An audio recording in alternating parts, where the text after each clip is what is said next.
This meeting will now come to order, and I will read the EPSB mission statement. The Education Professional Standards Board, in full collaboration and cooperation with its education partners, promotes high levels of student achievement by establishing and enforcing rigorous professional standards for preparation, certification, and responsible and ethical behavior of all professional educators in Kentucky. On August 8th, Governor Beshear issued Executive Order 2024-551, appointing Lori McKeon to EPSB to represent elementary school teachers.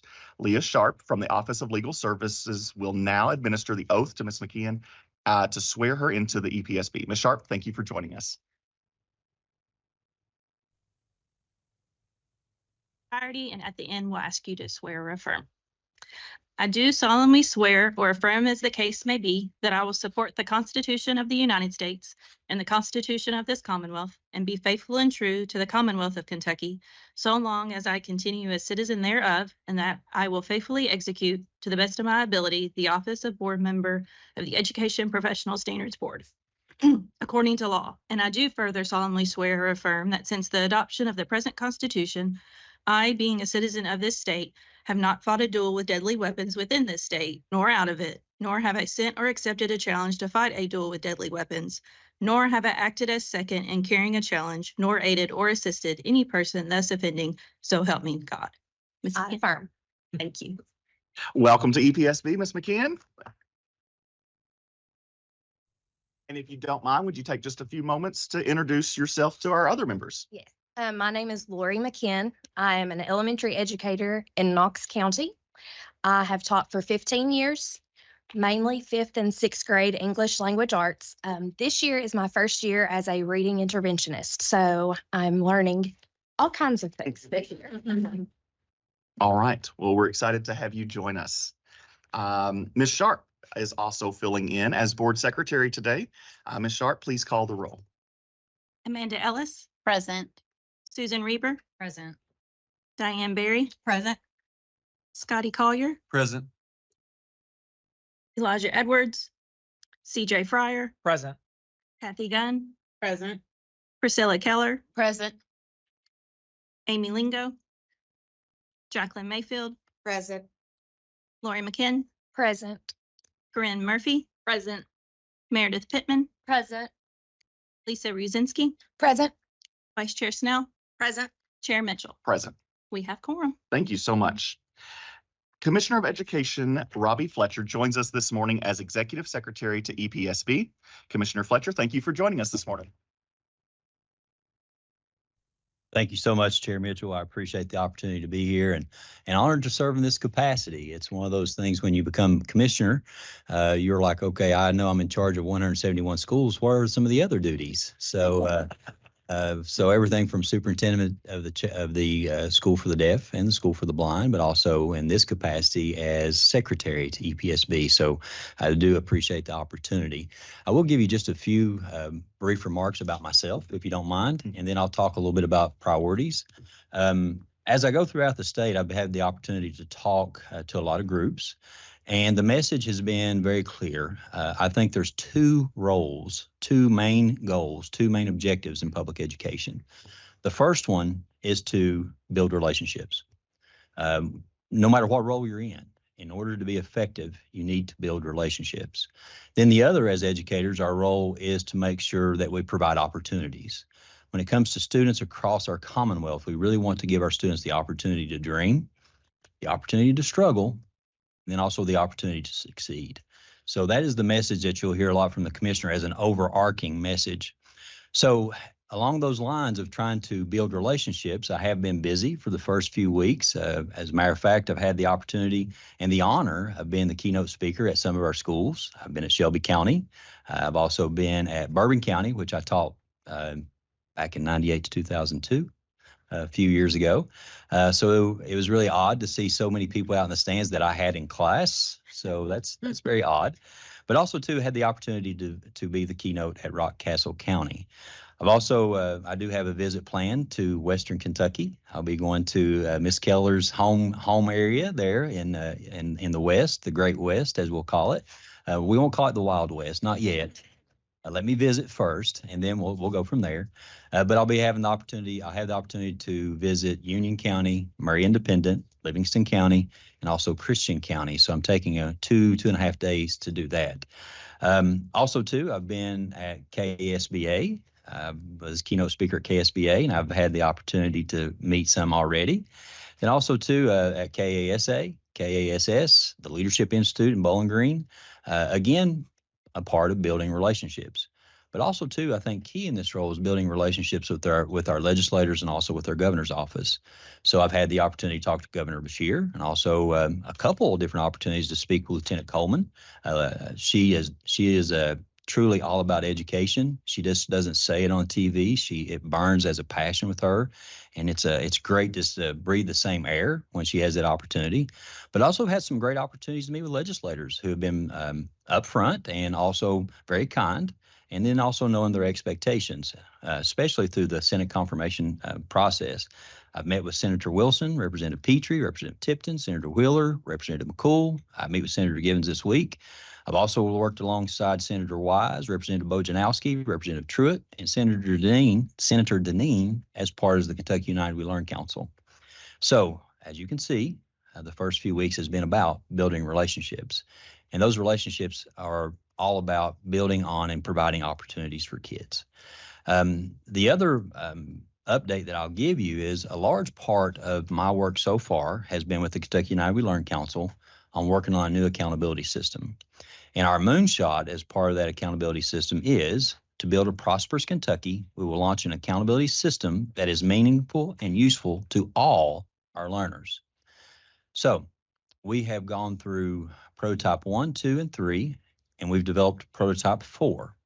We have 18 districts that are part of the local laboratories of learning that are going to evaluate, look at the questions that we've given. This is what we have as far to this point when we talk about the growth model versus change. Some data that we've had so far is well over 90% of the people that we talk to, they're strictly in favor of student growth as opposed to change. So student growth in itself is where did you get the student and where did you take them? So that's one direction that we're moving towards. Other parts, there's a lot of questions that are out there, and we're also including 18 other districts that are not part of the L3 so that they can give us input. You know, how far along are you about offering vibrant learning? Are you equipped with a portrait of the learner? You know, what does that look like as far as accountability? So again, that moonshot process is ramping up. It's launched, and we're about to hit the third rocket booster, I think, on this one. So we are heading into the study phase to include 36 districts and also all of our co-ops to have input into various questions that we have. And again, when you go back to your districts, encourage your superintendents. You will have surveys out there about the new accountability system. Please ask them to give their input. Of course, I have great relationships with, I'd say, about 170 other superintendents, maybe 171, depending on how the new one at Lawrence County does. No, she's phenomenal. They got a better version, absolutely, of a superintendent at Lawrence County. So very proud of Katie Webb and the work she'll do. Now, I'll save the rest of my time for later on in the closing comments, but I would like to give you an opportunity if there's a question, Chair Mitchell, that you may want to ask or any from the group before I move on. Does anyone have any questions at this time for Dr. Fletcher? What do you see the role, Dr. Fletcher, of CTE in your? Well, I met with Dr. Quarles recently and finding out one of the things I didn't know that I've learned is there is a 2+2 program when we talk about career technical. And I'm talking about from the point of educators that Western Kentucky University and others have, that you can go 2 years to a technical school and the beginning of your journey, if you will, to be a teacher, and then finish your last 2 years at Western Kentucky University. Now, we have other universities that also offer similar programs. How do we spread that moving farther? Now, outside of the education career, I believe it's important that, you know, we talk about building relationships. It's important for us to build relationships with students at the local level to say, what are your interests? Where do you want to go? What are your dreams? And then making sure that we connect with career technical to make sure if a student wants to be a welder, we give them every opportunity to be a welder. If they want to be a nurse, we give them every opportunity. And in this case, if they want to be an educator, We give them every opportunity. So how do we expand that relationship in order to provide more opportunities for kids? So Career Technical plays a huge role in providing more opportunities for our kids in K-12. Thanks. You're welcome. Any other questions?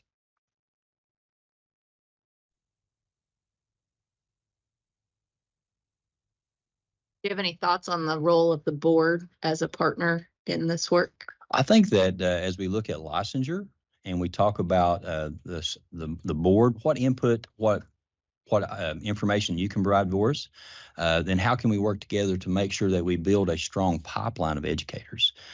So again, how do we make sure that our teachers are equipped when they come in day one? But also, too, how do we support them moving forward, too? So what input that the board would have into all that as we implement different regulations and policies. You're welcome. Any others? All right. I think they're good. They know where to find you. Yes, they do. Yes, they do. There's just to maybe take a right down the hall a little bit. So as my role as secretary, I will have the opportunity. I'll recognize Miss Susan Reber to give the report from the cabinet, please. Thank you, Dr. Fletcher. I had intended to, but I am not connected to the internet, and that's where my notes. So maybe I can add in later. That will work. I'll try to get some. I have some connections with technology. We'll see what we can do with that. Okay.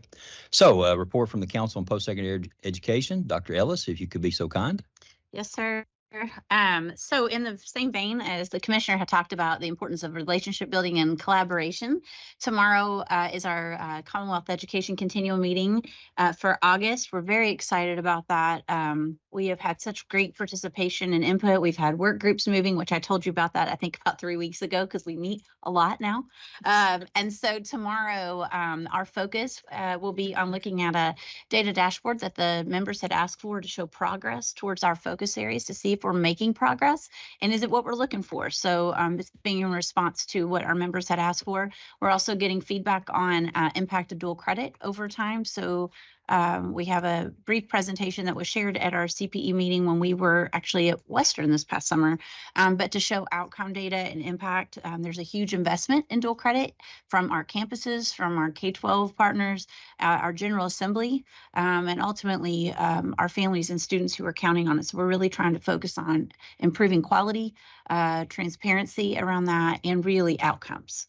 So I think that will be of interest to our members. And then there was a couple of requests that have been brought up about just the impact of AI and how we are looking at that, and questions, honest questions people have about it, ethics, how we prepare teachers, how we work with students at all ages. And so we're actually going to have someone talk with us tomorrow just to start some conversation in response to some of the members who just said, how do we handle that? So we look forward to having Commissioner Fletcher join us as a co-lead. We did a prep meeting last week, one of his many responsibilities, but we are so grateful for the partnership to really create a continuum of improvement for everybody in Kentucky. The last couple of things is clearly a lot of our students have moved back on campus.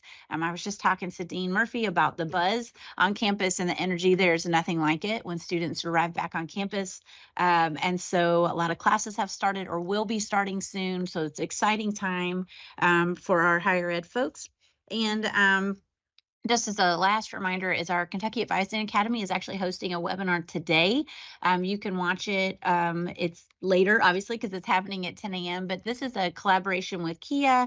We have someone from U of L today, KCTCS, and there's one other, and I apologize, I can't remember, about the college admissions process. So our efforts around this is really getting different perspectives from different campuses and folks who live the admissions, enrollment, and this whole time of transition for students to really give some insight to our K-12 partners who work with families and students, and anyone who wants to know more about it. It is not the same. It is different, lots of options. And so we want to make sure we're removing any barriers of lack of information or communication with the folks who are seeking to go. So that is ongoing, and we're excited about that collaboration. So Commissioner, I'll turn it back to you. Thank you. Thank you, Dr. Ellis. And again, as a commissioner, very thankful for that partnership with CPE.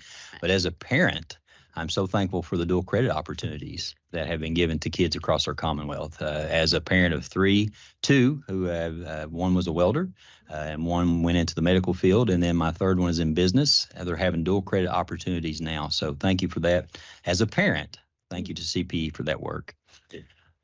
This time, I'd like to turn it over to Dr. Byron Darnell, to give us a report from OELE, please. Thank you, Dr. Fletcher. Good morning, everyone. It's great to see you all, and thanks again for being so accommodating with the challenges in the schedule, especially making it in person. I know that taxes you all, so that does not go unnoticed. I definitely want to give a warm welcome to Ms. McKeon and Mr. Collier. Welcome to the Professional Standards Board, and I can assure you that you are surrounded by some amazing educators and leaders in the state, and you know, they may get a little wild at times, but it's all in good fun. Trust me. You will be in an excellent group, and I want to say thank you for committing to this and giving of your time as well. Also, we just want to make notice, we will have a retirement in the Division of Educator Recruitment and Development. Jocelyn Waddle is going to be retiring at the end of August, and she has been the linchpin for all things National Board certification. And has poured herself into that work and is certainly going to be missed for the impact she has made. But she has decided that it is time, and we can all hope that when that moment comes, it arrives and we can go into the sunset, hopefully. But so grateful for all that she has done for the National Board support and just how she's continued to bolster that program. And we know the importance that it plays in the state of Kentucky and across the nation as well. I also just want to give my gratitude. I will be not leaving KDE, but transitioning to a different position in working as a regional principal support in the Western Kentucky region. And a lot of that stems from perhaps missing being at the ground floor more than I imagined. So this opportunity is a continuation of a lot of the work that has been built here, but we'll just be in a little bit of capacity. And so I just want to begin by giving due credit to each of you. The board truly works in the best interest of students and educators. And of course, all this wouldn't be possible without supportive professionals within OELE and OLS. I must admit that I'm not good at this because, in my opinion, all success is shared success, and the light shouldn't be on me. Individuals have worked diligently to improve the efficiency in addressing educator cases, improve the efficiency in certifying educators, elevate the voices of teachers across Kentucky, and grow the interest in entering the profession, along with providing exceptional customer service to districts, cooperatives, associations, legislators, and institutes of higher education. In October of 1998, I entered Stewart Middle School for my Jefferson County friends as an emergency certified teacher. And 26 years later, I could never have imagined how much that opportunity would transform my life. I do my best not to take anything for granted and remain humbled by all of the roles I've been fortunate enough to hold. I'm fully aware of the challenges facing public education, which makes it difficult to stay optimistic at times. Yet, I wholeheartedly believe in the importance our schools play within our community, the role our schools play within our communities and the world at large. I am a culmination of educators that believed in me and feel the best thing I can do is do my best to try and return the favor. So much remains to be done, but our children and educators deserve nothing less. And I just want to expressly state my gratitude to each of you for inspiring me to be a better educator. So I thank you all from the bottom of my heart and appreciate just the role that you all play in serving the profession and the standards, and also working to make sure we are aware that our profession deserves the respect that it continuously chases in trying to do the very best to make sure that there are champions to continue that cry. So I'm so extremely grateful. Dr. Fletcher. Thank you, Dr. Darnell. And I did want to announce that before he came before. I wanted to give him that opportunity. But I do want to say a few words about the role that Dr. Darnell is moving into. But before I do that, I also want to talk a little bit about his enthusiasm. I talked to the Deputy Commissioner Todd Allen about Dr. Darnell. And he said in the interview, his enthusiasm, his just love for kids made it an easy decision to have him as associate commissioner at KDE. Of course, that was before my time, but again, I've seen that same enthusiasm. And then too, the same enthusiasm he's going to take back into classrooms. You can tell that he missed being with kids. And that's something that has been very evident while he's loved this job and everybody's loved working with him. And we told him that we would miss him at the big table, but he's welcome to come back to the big table. But to let you know what he's moving into, he will be the Western Kentucky Regional Principal Supports Leader. He will be responsible for overseeing and facilitating the work done by the Kentucky Department of Education on behalf of principals in that region. This role is crucial in building sustainable district-level models for implementing evidence-based early literacy instructional programming connected to high-quality instructional resources, and in coaching and mentoring principals who are engaged in the KDE Early Literacy Leadership Network. Serving at Green River Regional Education Cooperative, or GREC as we call it, Dr. Darnell will support building administrators in developing and implementing strategies aligned with Senate Bill 9 from 2022 and ensure local education leaders understand and are supported in implementing the provisions outlined in Senate Bill 9, the Read to Succeed Act. His new role will play a pivotal part in improving teaching and learning experiences for K-5 teachers and students and increasing access to grade level learning and K-5 literacy.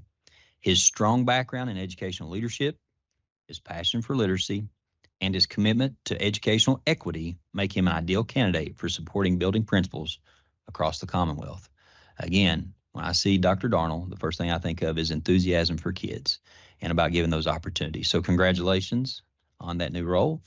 He will be missed. And I've already talked to Chair Mitchell about the process moving forward to try to fill the shoes. But again, we want to congratulate him and give him that opportunity just to say thank you.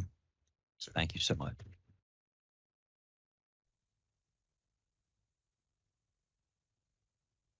Chair Mitchell, anything you'd like to say before I move on? No, go. Thank you. Are there any other updates that I need to bring to the attention of the board? Not to my knowledge. Anybody need an update from something specific from Dr. Fletcher? Maybe just one, and it may not be an update, but maybe a fact finding. Sure. So for a while now, and this goes back to Captain Rosinski's question earlier, there was a hope and an effort towards moving the Work Ready Scholarship to be available to students who were pursuing the education pathway through dual certification. We haven't gotten a lot of progress on that. I don't think. Maybe I'm behind the news on that, but it's an area that kind of threads 3 or 4 different questions and people who reported today, and would make a big difference. So it might just be something to stick in the back of your hat. Well, it's been in the front of my hat a lot. So we've talked about that because, again, when we talk about pipeline, we want to make sure that we have the best and the brightest, but we also want to give them access and opportunity. Yeah. So I think that adding that as part of the scholarships would be a great move. So that's going to be one of the priorities as we move forward. Thank you. Anything else? If not, Chair Mitchell, I'll turn it back over to you, sir. Thank you so much. And thank you for being here. Ms. Trueblood, has anyone signed up for Open Speak today? There were no requests for open speak. All right, thank you. Well, this morning, I have appointments to make to the Accreditation Audit Committee. The committee reviews the accreditation materials for educator preparation providers and prepares a recommendation for EPSB with respect to the accreditation of the institution, as well as approval of individual programs. Dr. Faye Detters has served as an educator preparation provider representative and chair of this committee. Dr. Detters recently retired and will no longer serve on the AAC. She was a valued member of the committee, and while we are sad to see her leave, we wish her the best in retirement. Please join me in thanking her for her service to the AAC and to EPSB.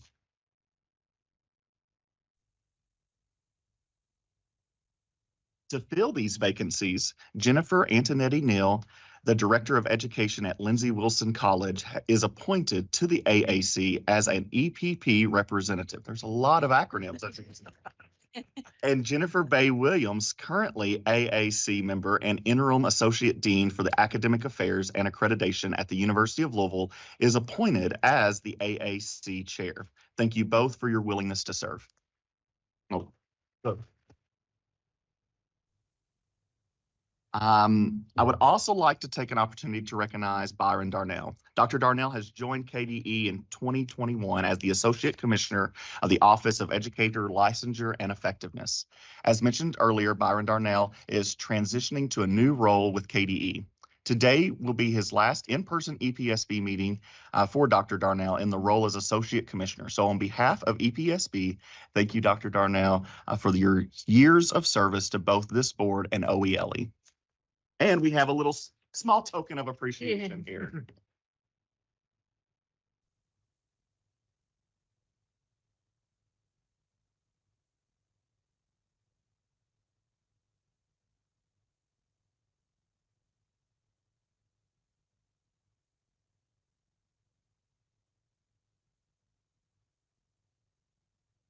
All right. We will now move to the consent items. Items A and B are listed on the agenda as consent items. I'll give the members a moment to review the list.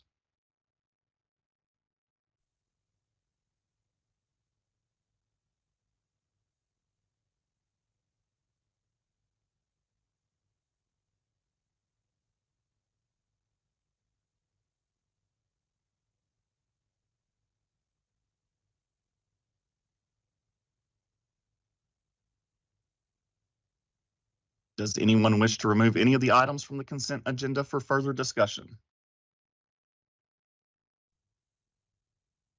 Having received no request to remove the items from the consent agenda, can I have a motion to approve consent items A and B? I make a motion to approve consent items A and B. Thank you, Captain Radzinski. Second.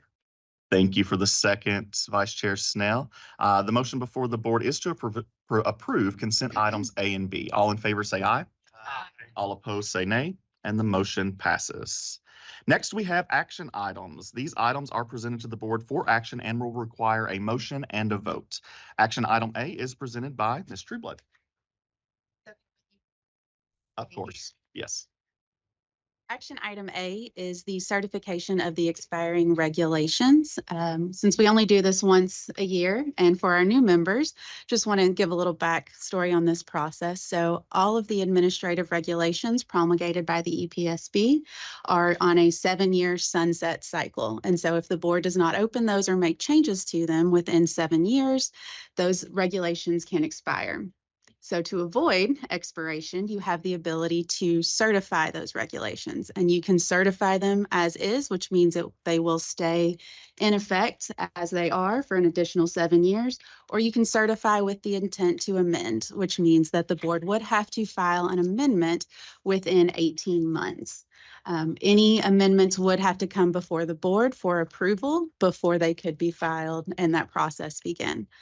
We do this once a year, where at the beginning of the school year, we bring you the list of all regulations that are set to expire during the next school year with recommendations. That is included on page 28 of your agenda book. We do have 4 regulations that are expiring this school year. With those, we are recommending that you certify 3 of them and then certify with the intent to amend for 16K AR 5040, which is the regulation on student teaching, which the board is already in the process of amending, and will be able to file that amendment well before the 18-month period. Are there any questions regarding this? If not, we would recommend that the board make a motion to approve the certification of the expiring regulations. Oh, I have a question. Yes. So in the materials that you provided to us, there was a reference of 1 to be amended. So certify 3 and amend 1. That is correct. Okay, thank you. Any other questions? At this time, I will need a motion. I make the motion to approve the certification of the expiring regulations. Thank you, Dean Murphy. Is there a second? Second. Thank you, Mr. Fryer. The motion before the board is to approve the certification of the expiring regulations. Is there any discussion? Hearing none, all those in favor say aye. All those opposed say nay. And the motion passes. Next, we have action item B presented by Dr. Beer. Morning, everyone. Good morning. I have my script because we got a lot of interesting ones this time around. So we have several new items to me this meeting, so I'm sure for some of you all as well. So to position us for each item regarding the regulatory requirements, I'll briefly state the regulation before presenting the action item before you. So first, we have action item B, the temporary authorization to operate an educator preparation program for Simmons College of Kentucky. 16 KAR 5010 outlines the standards for accreditation of EPPs and approval of programs. Section 3 identifies the developmental process for new educator preparation institutions. If approved, the temporary authorization is for 2 years and will allow the institution to continue the development process by pursuing full accreditation. An EPSB site visit team conducted a technical evaluation visit of the EPP on March 26, 2024 at Simmons College. Site visitors were tasked with verifying the self-study evidence and submitted a report of findings. Their findings stated the establishment and development of the educator preparation program at Simmons College exemplifies the institution's dedication to serving its community and fostering positive change in society. Through strategic and energetic planning, robust support mechanisms, and a clear vision for the future, Simmons College aims to empower educators who will make a lasting impact on the field of education. Therefore, the team recommends that Simmons College be granted the 2-year authorization to operate. Based on the above ACC's recommendation, they would like to approve the 2-year temporary authorization to operate. Any questions or comments? I have a question, and it may be that I'm operating on old information, but previously my understanding was that you had to be regionally accredited to be able to offer EPP like programming. Has Simmons achieved that at this point? Yes, their institution has accreditation. It's through, can't remember off the top of my head. Okay. Dr. Gates is here with his team. The Association of Biblical Higher Education. Okay. Thank you. Perfect. Thank you. Hello. Yes, Dr. Gates and his team are here. So Thank you. Any other questions? At this time, I will need a motion. Make a motion. Thank you, Vice Chair Snell. Do I have a second? Second. Thank you, Dr. Ellis. The motion before the board is to grant temporary authorization to Simmons College. Is there any discussion? Hearing none, all those in favor say aye. All those opposed say nay. And the motion passes. Congratulations to Simmons College on their initial approval. And this is their initial approval for EPP. So this is great news, and we want to celebrate. So I'm glad you all are here with us today. yeah, and they worked diligently. It was there's a lot of steps in the process, and they did an amazing job. So we're very excited for them. Great, thank you. Next, we have action item C. Okay, next action item C, the accreditation of Alice Lloyd College. 16 KAR 5010 identifies the requirements and processes for EPPs to demonstrate evidence of meeting standards for accreditation program approval. In February 2022, the EPSB accepted the recommendation of the AAC to issue accreditation with conditions and approve the initial level educator preparation programs at Alice Lloyd College. After it was found that standard 5 was not met, the institution chose a 2-year follow-up visit to focus on the standard that was not met. An EPSB site visit team conducted a targeted virtual evaluation site visit of the EPP on February 25th and 26th, 2024 for unmet standard 5. The state site visit team recommended changing one AFI to meets, rephrasing one AFI, and changing 2 stipulations to AFIs as indicated in your board materials. The AAC met on June 26, 2024, and examined all of the materials from the off-site and virtual site targeted accreditation review for Alice Lloyd College, as well as their presentation at the AAC meeting. The AAC recommends continued accreditation per 16 KAR 5010. Thank you. Are there any questions or comments? Well, at this time, I will need a motion. So moved. Thank you, Ms. Reber. Is there a second? Second. Thank you, Captain Rosinski. The motion before the board is to approve accreditation for Alice Lloyd College. Is there any discussion? Hearing none, all those in favor say aye. All those opposed say nay, and the motion passes. Next, we have action item. Okay, action item D, the state-only accreditation virtual site visit for Brescia University. 16 KR 5010 identifies the requirements and processes for EPPs to demonstrate evidence of meeting standards for accreditation and program approval. Under 16 KR 5010, Section 2.2, state accreditation is based on the Council of Accreditation of Educator Preparation, or CAPE, standards. All educator preparation programs leading to certification or rank change must be reviewed and approved by the EPSB. In addition to the state accreditation decision, the AAC also reviews and makes a recommendation to the board regarding the approval of all certification programs offered at the EPP. The state site visit reviewed the accreditation of Brescia University's initial programs related to the current 5 CAPE standards, as well as the carryover of 3 previous EPSB issued areas for improvement based on NCAPE standards in their prior accreditation that were subsumed into the current standards on April 14th through the 16th, 2024. After the offsite formative review and on-site visit in spring 2024, the state site visitors recommended multiple AFIs across standards 1, 2, and 3, and stipulations in standards 4 and 5, as indicated in your board materials. Standard 1, AFIs in 1.1, 1.2, 1.3, and 1.4. Standard 2, AFIs in 2.1, 2.2, 2.3. Standard 3, AFIs in 3.1, 3.2, 3.3. Standard 4, stipulations in 4.1, 4.2, 4.3, and Standard 5, stipulations in 5.1, 5.2, 5.3, and 5.4. The team further recommended the following regarding standards met or not met. Standard 1 met with AFIs, Standard 2 met with AFIs, Standard 3 met with AFIs, Standard 4 not met, Standard 5 not met. The AAC met on June 26, 2024, and examined all of the materials from the offsite and onsite accreditation reviews for Brescia University, as well as their program review documents, and presentation at the AAC meeting. The AAC made the following recommendations on the AFIs and stipulations from the site visit team.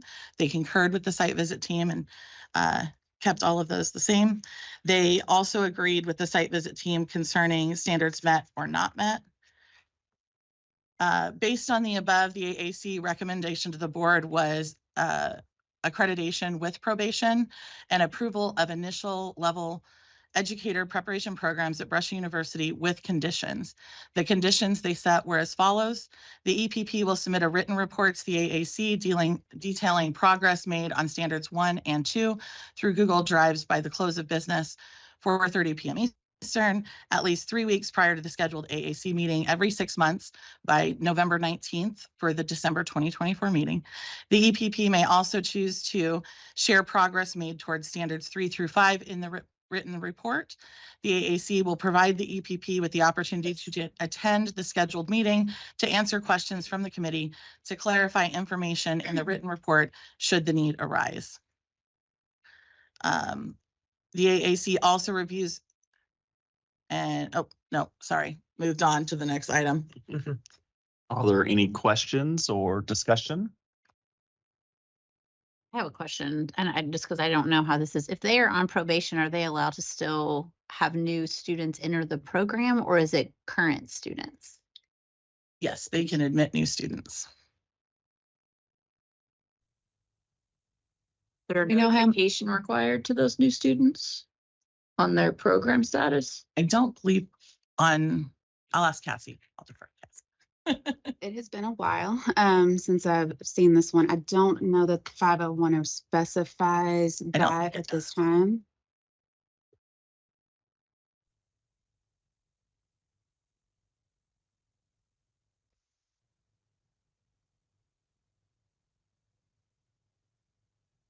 Any other questions?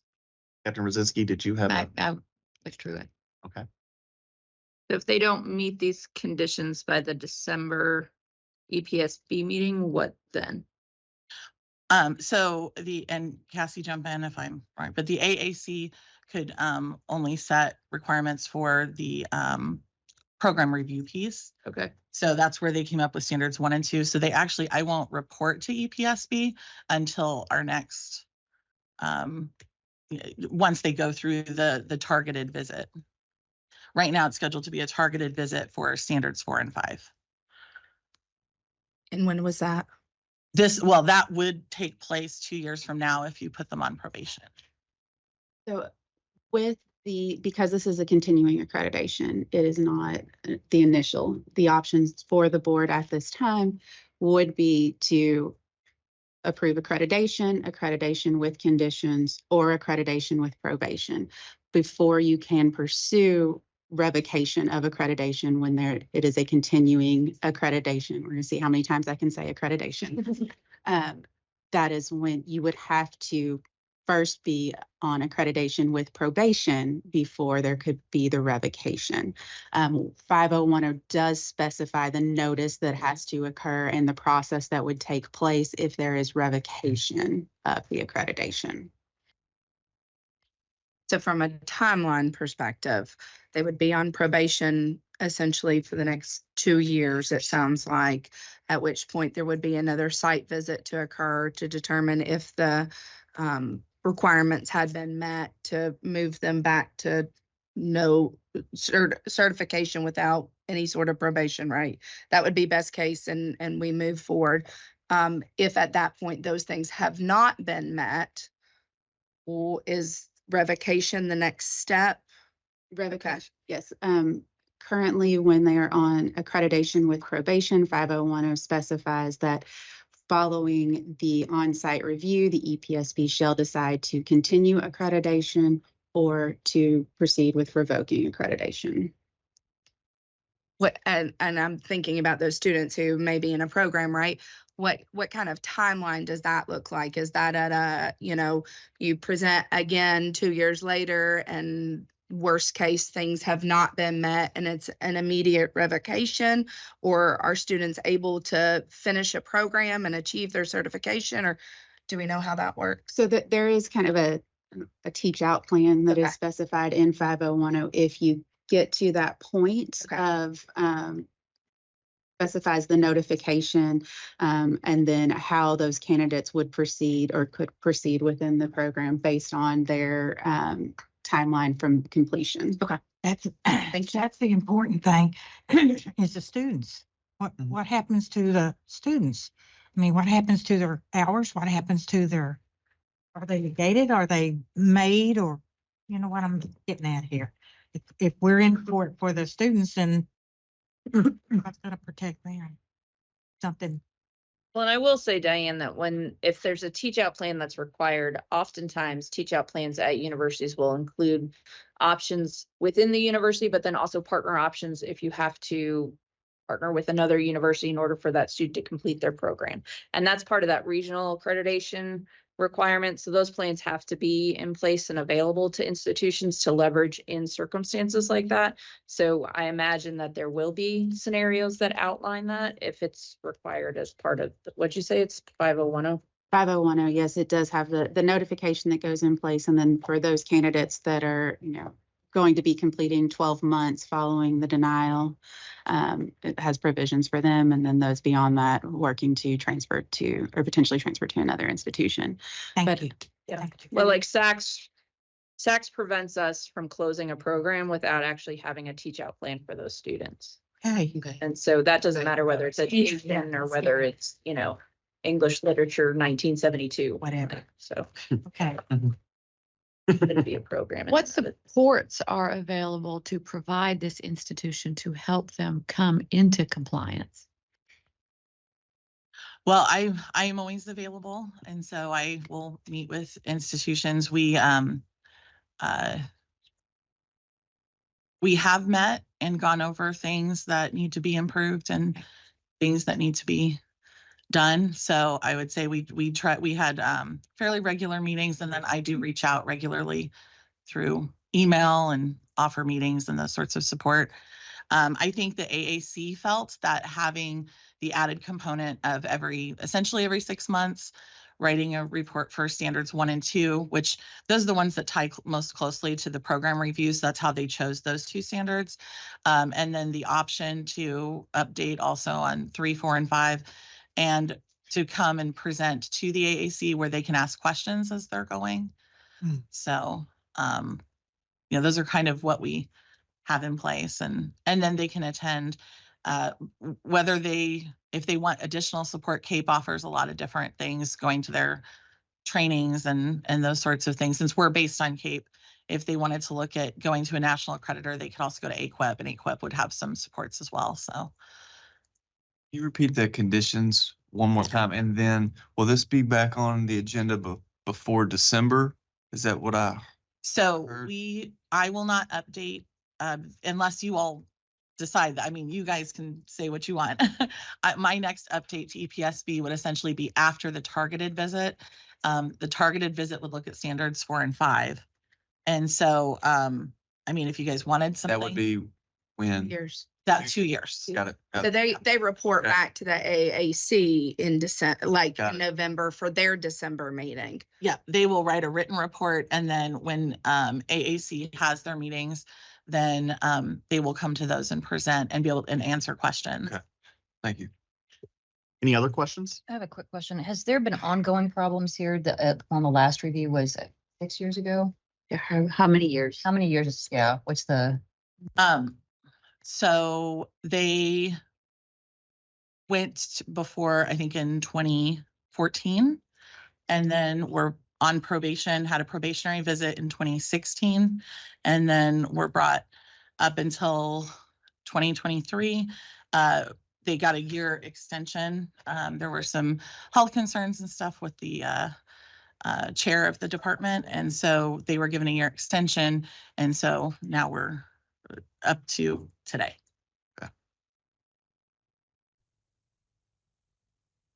Any other questions?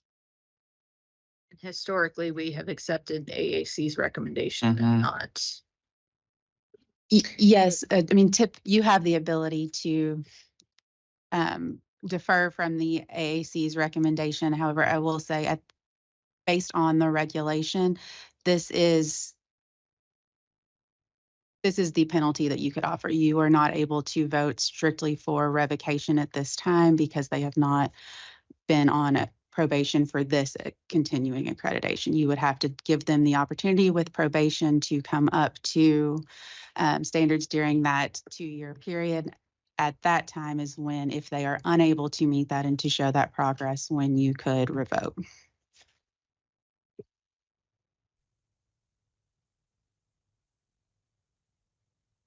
I guess I do have a question on, for the student side. Is there a way that, like, I don't want students not to go to this college, right? Obviously, we want students in, but do they know, like, or is there any way that it's reported that we're on a probation? No.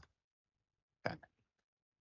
So I would say unless they are diligently reviewing EPSB minutes. Doesn't everyone? I mean, doesn't everyone? Does. Unfortunately, no. That is where that information is published at this time. Now, the state-only accreditation process and the changes to 5010 are still relatively new. And so as you are continuing to work through those and seeing different things, there may be some additional amendments that the board has in mind that need to be made to 5010. But at this time, that is what is specified in that regulation. Thank you. Cassie, do we know when the AAC will present to us again? So we, like every meeting that we have, we bring things that you have to vote on forward. We meet in December, and I do know that we want to discuss what Cassie said, doing some amendments and offering some our recommendations for amendments. And so we are going to have those in December, but I probably wouldn't bring them forward in December because that's when our meeting is. Right. But after that, Maybe the January or end of January or February meeting. Every 3 weeks. Every 3 weeks, there's an opportunity for you in if 2025. you all want me to sit up here and talk to you, I'm happy to do that. I think I would like to hear an update of how their December update goes, just so we're tracking, right? 2 years is a long time, especially when we have students entering a program. That I think I would like an update to just know how they're tracking on that progress. So you would like a status update from the AAC Yes, regarding, yes. and that can be included with the materials because you will have recommendations to vote on, but then just simply a status update can come from the AAC as well. Any I other make a questions? motion to approve the accreditation with probation and conditions. Okay, thank you, Captain Rosinski. Is there a second? Second. Thank you, Ms. Reaver. The motion before the board is to grant accreditation with probation and approve with conditions the initial educator programs at Brescia University. Is there any discussion? Hearing none, all those in favor say aye. Aye. All those opposed say nay. And the motion passes. Next, we have action item E. Okay, the AAC also reviews and makes recommendation to the board regarding approval of all certification programs offered at an EPP for initial and advanced programs per 16 KR 5010. In the case of action item E, the AAC met on June 26, 2024 and examined all materials for initial and advanced programs for Murray State University and recommends program approval. Any questions? At this time, I'll need a motion. Motion. Thank you, Ms. Berry, and I didn't see who over here. Oh, thank you, Dean Murphy. The motion before the board is to approve the initial and advanced educator programs at Murray State University. Is there any discussion? Hearing none, all those in favor say aye. Aye. All those opposed say nay, and the motion passes. And next we have action item F. Action item F, the AAC met on June 26, 2024 and examined all the materials for advanced initial and advanced programs for University of Louisville and recommends program approval. Any questions or comments? This time I'll need a motion. Make a motion. Thank you, Vice Chair Snell. Is there a second? Second. Thank you, Ms. Mayfield. The motion before the board is to approve the initial and advanced educator programs at the University of Louisville. Is there any discussion? Hearing none, all those in favor say aye. Aye. All those opposed say nay. And the motion passes. Thank you you. so much. And I just want to take a moment to congratulate all of our EPPs who had programs that were approved today. So congratulations.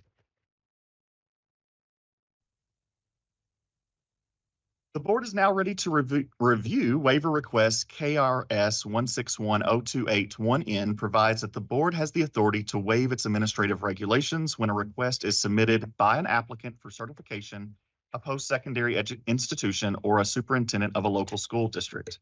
When requesting a waiver, the requesting party must submit to the board a written request along with appropriate justification for the waiver. The EPSB staff reviewed the waivers in the EPSB's waiver committee during an open meeting immediately prior to this meeting, and the waiver committee formulated recommendations. Sharon Salzman will present the waiver request to the full board, and waiver committee chair Kathy Gunn will present the committee's recommendation for final action, starting with waiver A.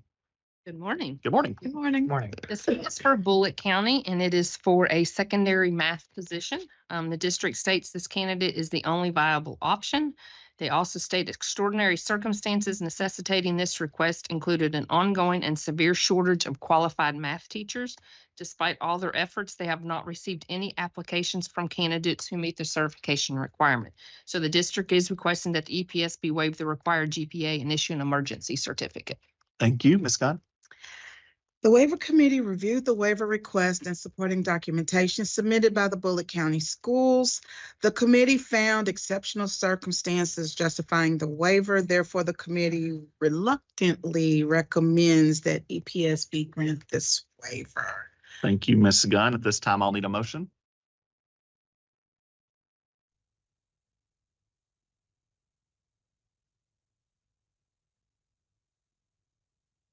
Would you like to discuss it?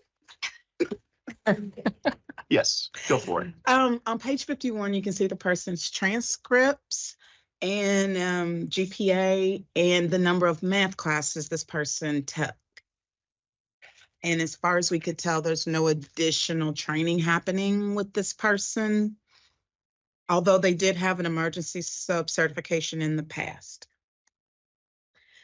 We also talked about the fact that they did have an emergency sub-certification, which does not have a GPA requirement. That would put this educator in front of students. But our concern being the subject being taught.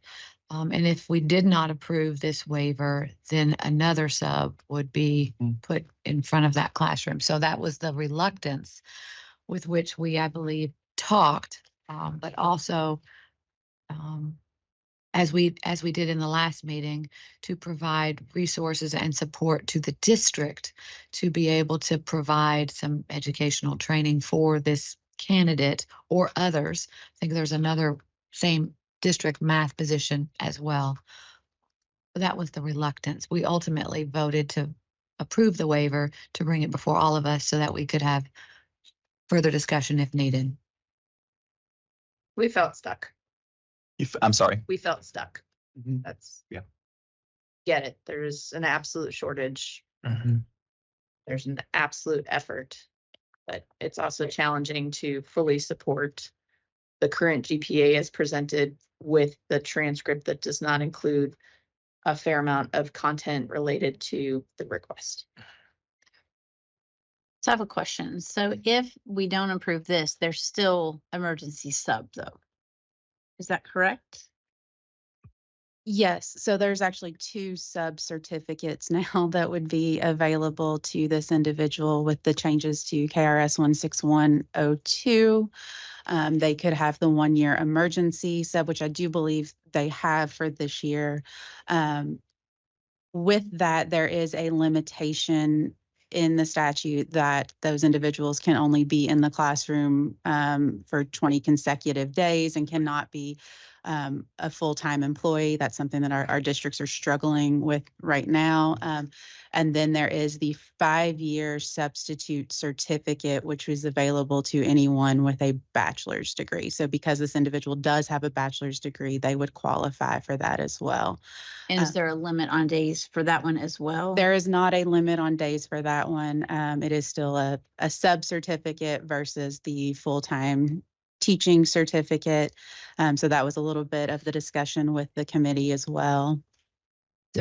So it's possible if we didn't approve this for the emergency certification, that they could go in as a sub for that classroom regardless and still be in the classroom teaching the same thing, just as a substitute instead of as a full-time emergency certified teacher. Correct.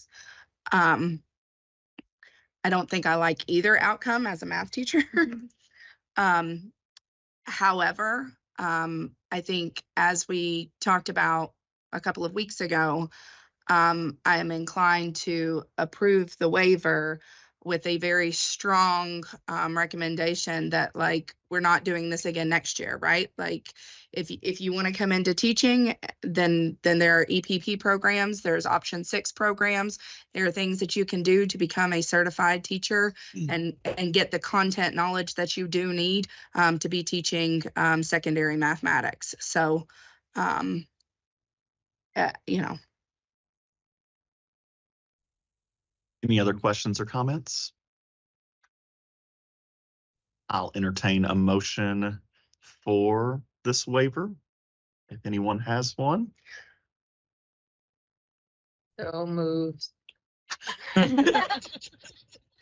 Second.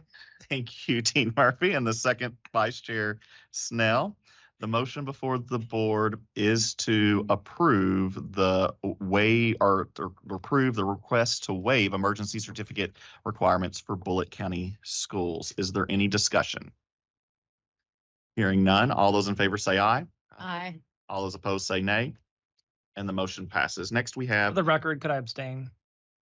Yep. Thank you. Absolutely. Next we have waiver B. This one is Bullitt County, and this one is also for secondary math. The district states the school has 2 mathematic positions that have been open since April. They have interviewed several applicants that have either declined the position or accepted jobs at other schools. This candidate does hold a rank 1 certification for teaching elementary school and business and marketing education grades 5 through 12. The district is requesting to waive the number of years of an emergency and issue a 3rd. Thank you. Ms. Gunn? The waiver committee reviewed the waiver request and supporting documentation. The committee found exceptional circumstances justifying the waiver. Therefore, the committee recommends that EPSB grant this waiver. Thank you, Ms. Gunn. At this time, I will need a motion.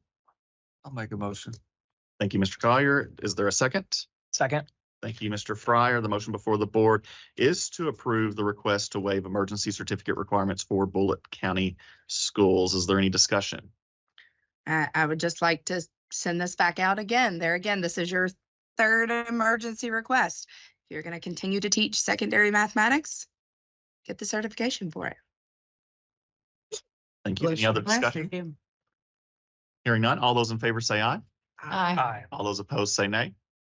And the motion passes. Next, we have waiver C. This one is for Lincoln County for a middle school math position. The candidate is certified to teach elementary school and is completing the requirements to add middle school math through with a highly qualified route. The district states the only applicant is this candidate and school started August the 14th. So the district is requesting the EPSB waive the number of years and issue a third emergency. Thank you, Ms. Gunn. The waiver committee reviewed the waiver request submitted by Lincoln County Schools. The committee found exceptional circumstances justifying the waiver. Therefore, the committee recommends that the EPSB grant this waiver. Thank you, Ms. Gunn. Is there a motion? I make a motion to approve the waiver. Thank you, Captain Rosinski. Is there a second? I'll second. Thank you, Ms. Keller. The motion before the board is to approve 16 KAR 2120, request to waive emergency certificate requirements for Lincoln County Schools. Is there any discussion?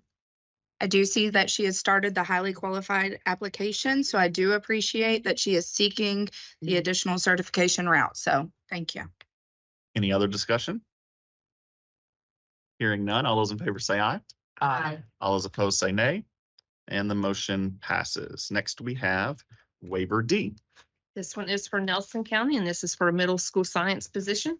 The district has diligently posted job openings for science teachers in an effort to fill these critical positions, but have struggled to find qualified applicants. This candidate is a retired teacher who has held Kentucky certification for teaching agriculture since 1986. The district states his previous experience teaching in middle school grades and his experience teaching agriculture science makes him an ideal candidate. The district is requesting that the EPSB waive the number of years and issue a fourth emergency for this candidate. Thank you, Ms. Gunn. The waiver committee reviewed the waiver request and the committee found exceptional circumstances justifying the waiver. Therefore, the committee recommends that EPSB grant the waiver. Thank you. Is there a motion? Make the motion. Thank you, Ms. Mayfield. Is there a second? I'll second. Thank you, Mr. Collier. Was that? Okay, I didn't see who it was. The motion before the board is to approve 16 KAR 2120, request to waive emergency certificate requirements for Nelson County Schools. Is there any discussion? Again, if he's going to continue to teach, highly qualified certification might be a route for him. Any other discussion? Hearing none, all those in favor say aye. Aye. All those opposed say nay. And the motion passes. Next, we Let it have, be known, please, I recuse myself. thank you, Ms. Berry. I agree with everything that Amber has said for every single one. I 100% agree. At the same time, I also recognize that districts in August who are making these requests may have found themselves in different sets of circumstances where someone who may have done 2 years of an alternative situation may have thought they finally got back to their norm, and then maybe they didn't. And so I do also want to throw that we certainly recognize that in the ethos of things, there's chaos and we don't know all of the things. Any other discussion on waiver D? I just want to make sure before I move on. All right, moving on. Last, we have waiver E. This one is for Warren County, and this is for a physics position. The position has been difficult to fill, and they did not have any other qualified applicants. This candidate does hold certification for teaching middle school science and biology, grades 8 through 12. The candidate is pursuing adding certification to teach physics through the highly qualified route. He has taken the physics praxis but has been unsuccessful. The district states that they will provide additional support to aid him with the praxis. They have stated that the candidate has proven to be an effective educator, and so they are requesting a third emergency. Thank you. Ms. Gunn. The waiver committee reviewed the waiver request and supporting documentation by the Warren County Schools. The committee found exceptional circumstances justifying the waiver. Therefore, the committee recommends the EPSB grant the waiver. Thank you, Ms. Gunn. At this time, I'll need a motion. So moved. Thank you, Vice Chair Snell. Is there a second? Second. Wow, I don't know who said it. I'm sorry. Who was over here saying it? Again, we'll definitely make sure that you're on record there. The motion before the board is to approve 16 KAR 2120, request to waive emergency certificate requirements for Warren County Schools. Is there any discussion? Hearing none, all those in favor say aye. Aye. All those opposed say nay, and the motion passes. Thank you so much. Yeah, I was thinking maybe we're still moving on. All right, just flipping the page here. We are now to board comments. At this time, I'll open the floor to any board member for board comments. Does anyone have anything they wish to share? I'll just jump in. I know it's already been said a lot, and he's probably going to be like, "Shut up, CJ." But Byron just has been such a gem to this board. I was lucky enough to first meet Dr. Darnell in my work as an ambassador with Go Teach Kentucky, and I just remember being just so wowed by his enthusiasm and passion for this field. So when I got appointed to this board and realized I got to work more with him and more closely, I was just overjoyed. So I'm excited you're going to be back on the ground, doing really important work in Western Kentucky and across the state, and just congratulations again.